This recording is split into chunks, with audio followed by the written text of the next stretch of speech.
Para.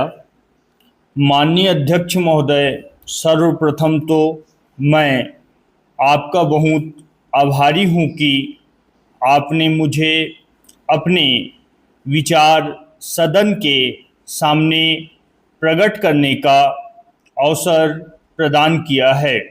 मैं सदन का ज़्यादा समय ना लेते हुए संक्षिप्त में अपनी बात रखना चाहता हूँ। सदस्य महोदय ने सदन में जो विधेयक पेश किया है, मैं उसका हृदय से समर्थन करता हूँ और मैं समझता हूँ कि इस विधेयक पर आज कोई निर्णय अवश्य लिया जाना चाहिए। कहा जाता है कि इस देश में राजनीतिक नेता बहुत अधिक हो चुके हैं और समाज सुधारक यहाँ बहुत कम रह गए हैं। यह बात बिल्कुल सही है और मैं स्वयं इस समस्या पर कई दिनों से सोच रहा हूँ।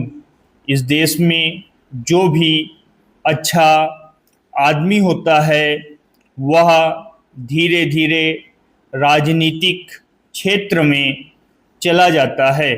बड़े बड़े उपदेश तो सभी दे देते हैं कि गरीब की सहायता करनी चाहिए, किसी की वस्तु पर कब्जा नहीं करना चाहिए और किसी दुखी को बिना कारण कष्ट नहीं देना चाहिए।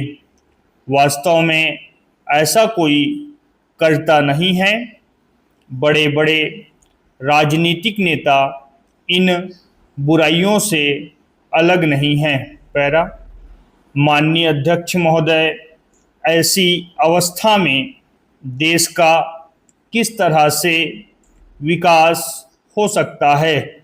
दहेज प्रथा के विषय में भी मैं यह कहना चाहता हूँ कि कोई भी गरीब या अनपढ़ आदमी दहेज नहीं देता है।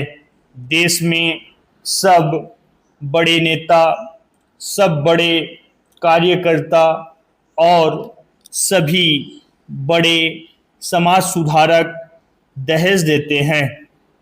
वे बड़े लोग कानून की परवाह भी नहीं करते हैं।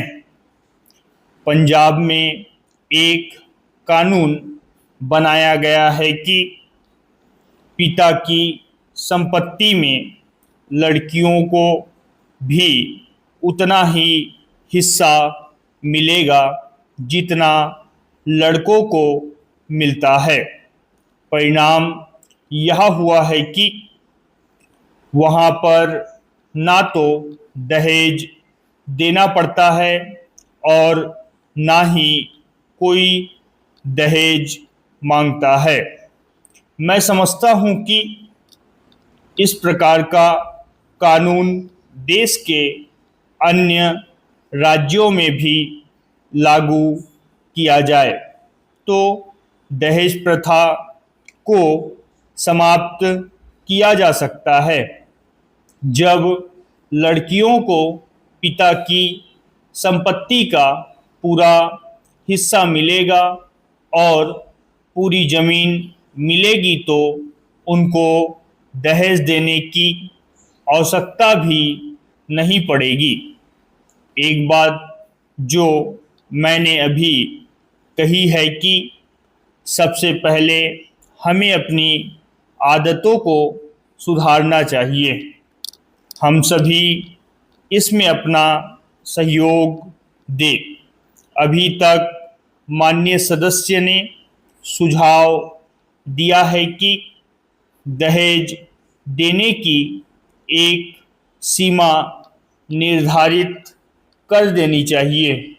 इस संबंध में मेरा सुझाव यह है कि दहेज की कोई सीमा निर्धारित नहीं होनी चाहिए। दहेज के नाम पर कुछ भी देना अपराध माना जाना चाहिए। दहेज प्रथा को जड़ से ही मिटाया जाना चाहिए। स्टॉप।